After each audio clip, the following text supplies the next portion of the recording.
रहीम अस्सलाम वालेकुम नादरीन, आप यूट्यूब चैनल देख रहे हैं। मैं इमरान खान हूँ। सबसे पहले तो डोनाल्ड ट्रंप ने अमरीकियों की अक्सरियत को बेवकूफ़ करार दे दिया है। फ्रस्ट्रेशन बहुत बढ़ती जा रही है। डोनाल्ड ट्रंप को भी इस बात का आइडिया है कि इस लड़ाई को वो जिस तरफ लेकर जा रहा है, फेस सेविंग लेने के चक्कर में वो अपने आप को ज़्यादा रिस्क में डाल रहे हैं।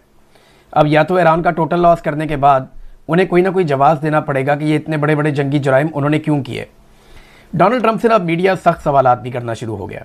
जब डोनाल्ड ट्रंप से ये पूछा गया कि जनाब जंगबंदी कब तक होगी, ये चीज़ें पूछी गई, तो डोनाल्ड ट्रंप ने कहा कि बदकिस्मती से अमरीकी अवाम चाहते हैं कि हम घर वापस आएँ।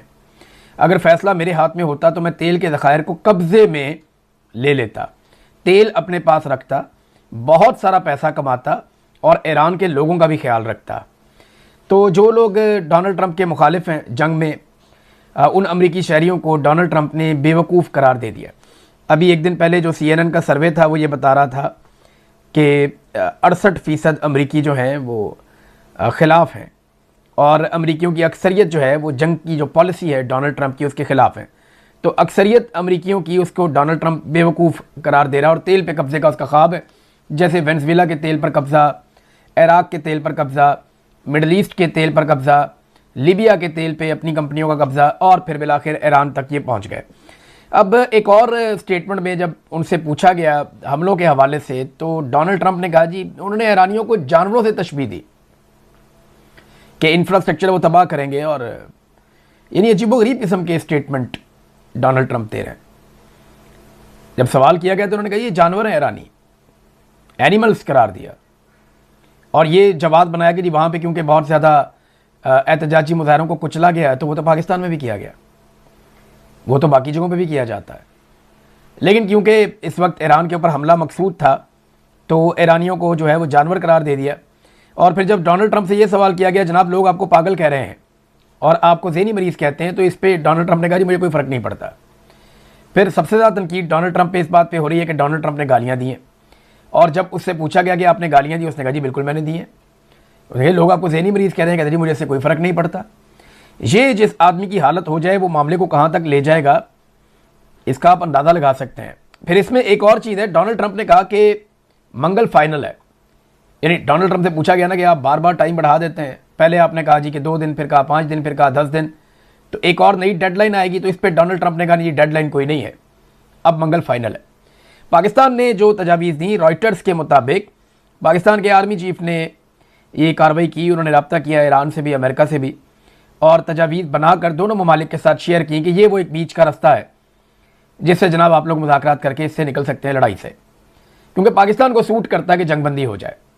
आसिम मुनीर ने कोशिश की, हालांकि ये पाकिस्तानी हुकूमत को करना चाहिए था, आसिम मुनीर साहब का ये मैंडेट नहीं है, लेकिन जो कोशिश की उसमें ईरान के सामने जो चीज़ें पाकिस्तान ने रखी उसमें एक तो ये था फौरी तौर पर जंगबंदी होगी, आबनाए हुर्मत फौरी तौर पर खुल जाएगी और 15 से 20 दिन के अंदर मुस्तकिल जंगबंदी के उसूल तय पा जाएंगे, और इतने अरसे में ईरान आइंदा कभी भी एटमी पावर नहीं बनेगा, ये भी तय कर लेते हैं। और उसके साथ ईरान पे से कुछ पाबंदियां भी उठा ली जाएंगी और ईरान जो है उसको कुछ सहूलियात भी फराहम की जाएगी, जैसा कि उसके कुछ एसेट्स हैं या उसके कुछ फ्रीज़ हुए हैं असासे, वो सारे उसको वो मिल जाएंगे, जो कुछ भी उसका जब्त किया हुआ है। ये ईरान को पाकिस्तान ने कहा, लेकिन पाकिस्तान क्या इसकी गारंटी दे सकता है? तो जवाब है कि नहीं दे सकता। मैं आपको एक मिसाल देता हूँ, 2 मिसालें हमारे सामने हैं, एक हमास की और एक अफ़गानिस्तान की। इन दोनों ने अमेरिका के साथ मिलकर डील की थी।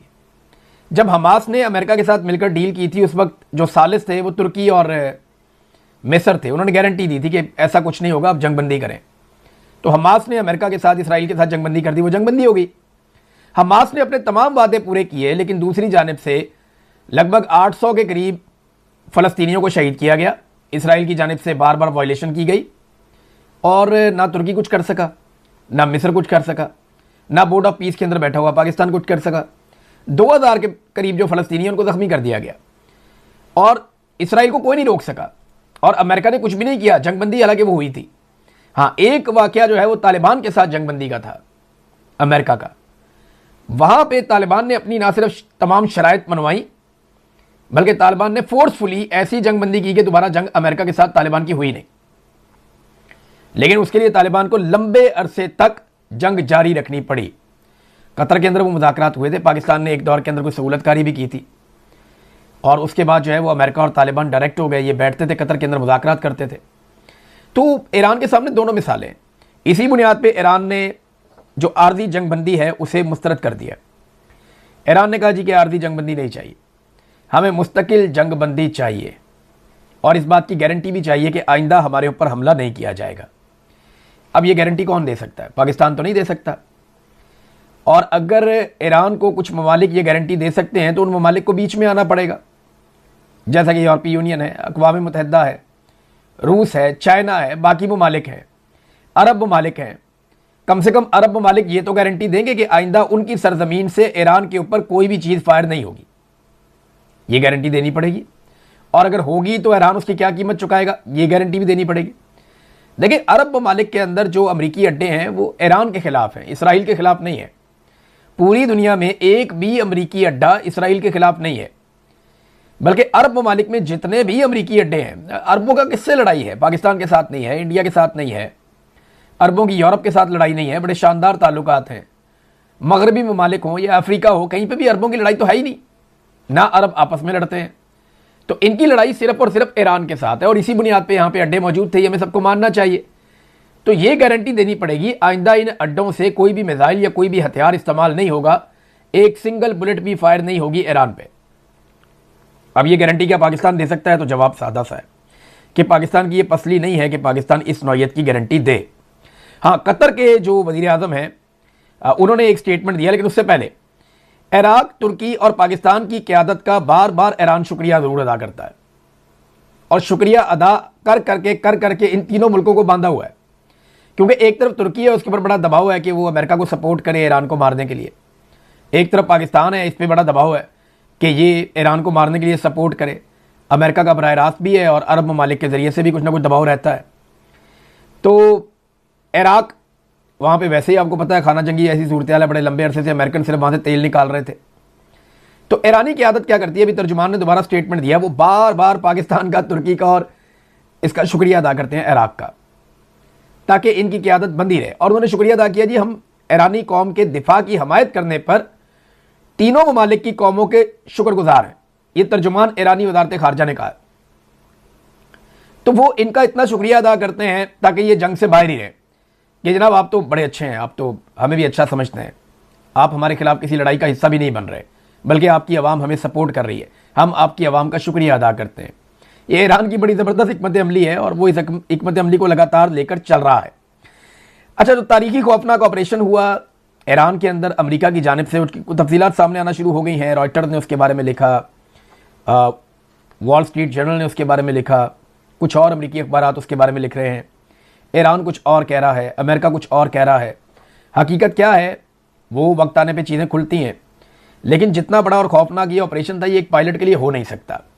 अब 2-3 पॉसिबिलिटीज़ हैं जिसके ऊपर माहिरीन बात कर रहे हैं। नंबर 1 ये है कि पायलट को रेस्क्यू करने वाला ऑपरेशन तो बड़ा महदूद था, लेकिन ऑपरेशन के लिए जो लोग गए थे वो भी फंस गए और उनके तैयारे भी गिर गए।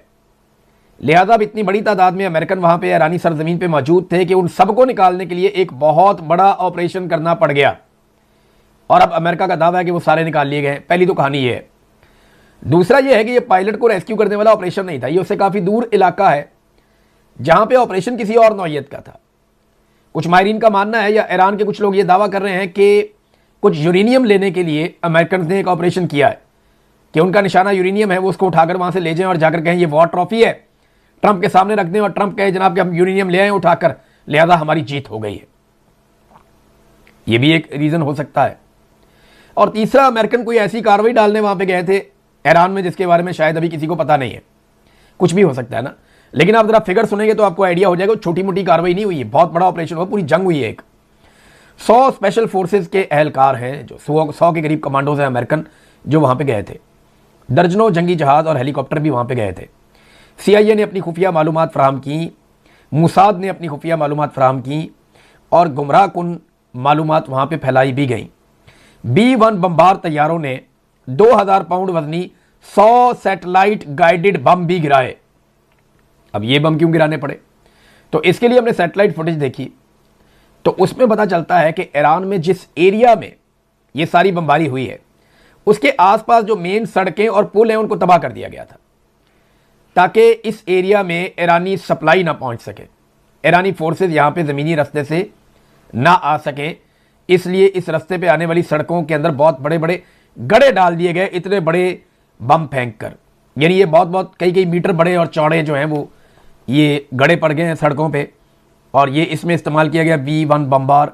ये आपको पता है कि ये कंक्रीट के बंकर्स को भी तबाह कर देता है, का 2000 पाउंड इसका वजन है, तो ये इसको भी इस्तेमाल किया गया। ये 100 सैटेलाइट गाइडेड बम गिराए गए हैं। MQ-9 रिपर्स ड्रोन जो हैं ये भी इस्तेमाल किए गए, इनसे बमबारी की गई और उन लोगों को रोकने की कोशिश की गई जो उस स्पेसिफिक एरिया की तरफ आना चाह रहे थे। एक दावा किया गया कि जो पायलट था ये जाके कहीं पहाड़ों के अंदर दरार है जिसके अंदर घुस के छुप गया था और इसने अपना एक कोड भिजवाया था कि मैं जिंदा हूं और यहां मौजूद हूं, अपनी ज़िंदगी का इसने एहसास दिलाया। फिर इसको लेने के लिए जो फौजी गए वो भी फंस गए, उनके जो तैयारे हैं वो दोबारा फ्लाई नहीं कर सके, वो वहीं धंस गए। और उसके बाद फिर एक बड़ा ऑपरेशन करना पड़ा और फिर इस आदमी को वहाँ से इसके टखने में बताया जाता कि चोट लगी है, जो एयरफोर्स का आदमी था जो गिरा था अमेरिकन तैयारे से, जो इजेक्ट हुआ था, तो उसको वहाँ से रेस्क्यू किया, बाकियों को रेस्क्यू किया और फिर एक बड़े रेस्क्यू ऑपरेशन के जरिए से निकाला गया। ये अमेरिकन मीडिया कह रहा है। ईरानी मीडिया कह रहा है ये कोई और कार्रवाई डालने आए थे, उन्होंने इनकी कार्रवाई पूरी नहीं होने दी, मकामी कबाइल ने और जो ईरानी फोर्सेज हैं उन्होंने इनको नाकाम बनाया है। दूसरा दावा यह है ईरान के ऊपर डेडलाइन खत्म होने से पहले ही बड़े खौफनाक हमले किए जा रहे हैं। Sharif University of Engineering and Technology बहुत बड़ी ईरान की एक इंजीनियरिंग की यूनिवर्सिटी है, वहाँ से साइंटिस्ट पैदा होते हैं, इंजीनियर्स पैदा होते हैं ईरान में। तो इस यूनिवर्सिटी के ऊपर बंकर बस्टर बम मारे गए हैं और यूनिवर्सिटी की लेबॉर्ट्री समेत बहुत सारे एरियाज को तबाह कर दिया। अब ये तो देखें ना, यूनिवर्सिटी के अंदर तो बम नहीं बन रहे ना, ये कोई इंफ्रास्ट्रक्चर फौजी वाला तो नहीं है, यहाँ तो तालीम मिल रही है। तो अमेरिका इसको यकीनी बना रहा है कि ईरान के पास कोई पढ़े लिखे लोग भी ना बचें और अगर बचें तो यूनिवर्सिटियां तबाह कर दें ताकि आइंदा भी ईरान के अंदर तालीम का सिलसिला रुक जाए। तो ये जनाब बम मारे गए हैं यूनिवर्सिटियों के ऊपर, कई यूनिवर्सिटियां तबाह की गई, अस्पताल तबाह किए गए हैं, बहुत सारे पुल तबाह किए गए हैं। और इसके अलावा ईरान का जो शहर है शराज, वहाँ पे ईरान के कुछ पावर प्लांट है उनके ऊपर अटैक किया गया, एक इंडस्ट्री है उस पर हमला किया गया, एक पेट्रोकेमिकल प्लांट है ईरान का बहुत बड़ा, उसको तबाह किया गया। इसराइली वज़ीर दिफा के मुताबिक वो अब तक ईरान की पेट्रोकेमिकल जो प्रोडक्शन है उसका 85% तबाह कर चुके हैं। और ये जो अभी एक बड़ा प्लांट पेट्रोकेमिकल का तबाह किया गया है, इसके बारे में इसराइल ने दावा किया कि ये ईरान का 50% प्रोडक्शन करता है और इससे पहले जो तबाह किया गया इसको मिला के लगभग 85% ईरान की जो पेट्रोकेमिकल की सहूलियात है उन्हें तबाह कर दिया गया ईरान में। दूसरी जानिब ईरान ने भी डेजर्ट के अंदर इसराइली केमिकल प्लांट को निशाना बनाया और उसकी वीडियो भी आई कि वो भी तबाह हो गया। तो एक दूसरे के ऊपर भरपूर किस्म के अटैक किए जा रहे हैं ईरान की जानिब से और इसराइल की जानिब से, और अभी जो डेडलाइन है जो अमेरिका ने दी हुई है वो पूरी नहीं हुई। ईरानी जो सोर्सेज हैं वो ये दावा कर रहे हैं कि अगर अमेरिका मुकम्मल तौर पर हमारे पावर प्लांट्स को तबाह कर देता है, इसके बावजूद ईरान में बिजली मुकम्मल बंद नहीं हो सकेगी। वो कहते हैं जी हमारा सेंट्रलाइज सिस्टम नहीं है, हमारे अलग अलग सिस्टम काम करते हैं, हम मुतबादल निज़ाम को चलाकर कुछ ना कुछ करके आवाम को बिजली फराहम करते रहेंगे। इसका मतलब यह है कि ईरान के दिमाग में ये बात है कि ये प्लांट तबाह भी हो गए तो फिर क्या करना है, यानी वो इस लड़ाई को लड़ने पर तुले हैं। और एक और चीज़ यह है कि दुनिया इसको एक ऐसी नज़र से देख रही है कि ज़्यादती हो रही है। पहली मरतबा ऐसा हो रहा है कि अमेरिका ने देखा ना, पूरा इराक तबाह कर दिया, पूरा अफगानिस्तान तबाह कर दिया, पूरा लीबिया तबाह कर दिया, पूरा शाम तबाह कर दिया, किसी ने एक लफ्ज़ नहीं बोला, किसी ने नहीं पूछा कि इस लड़ाई में ये क्यों हो रहा है वो क्यों हो रहा है, नहीं, किसी ने नहीं पूछा। गजा मलबे का ढेर बन गया, किसी ने नहीं पूछा। लेकिन ईरान के अंदर जितने हमले हो रहे हैं, चाहे तालीमी इदारों पे, चाहे सेहत के मराकज़ के ऊपर, चाहे इंफ्रास्ट्रक्चर को तबाह किया जा रहा है, चाहे प्लांट्स को तबाह किया जा रहा है, पूरी दुनिया उसको एक ज़्यादती के तौर पर ले रही है। तो ईरान कुछ ना कुछ करके दुनिया को यह बावर करवाने में कामयाब रहा है कि विक्टिम इस वक्त ईरान है, मजलूम इस वक्त ईरान है और अमेरिका उसके साथ ज्यादती कर रहा है। ये वो दुनिया में रजिस्टर करने में कामयाब रहे हैं। बहुत सारे आलमी रहनुमा कहते हैं कि ईरान के साथ ये ज्यादती हो रही है। कतर के वज़ीर आज़म ने स्टेटमेंट जारी किया, उन्होंने कहा कि ईरान में इंफ्रास्ट्रक्चर की तबाही के खिलाफ उन्होंने वार्निंग जारी कर दी। उन्होंने कहा खास तौर पर जो पानी और खुराक से मुताल्लिक इंफ्रास्ट्रक्चर है ईरान में, उसको तबाह ना किया जाए, इसके बड़े खौफनाक नताइज निकलेंगे।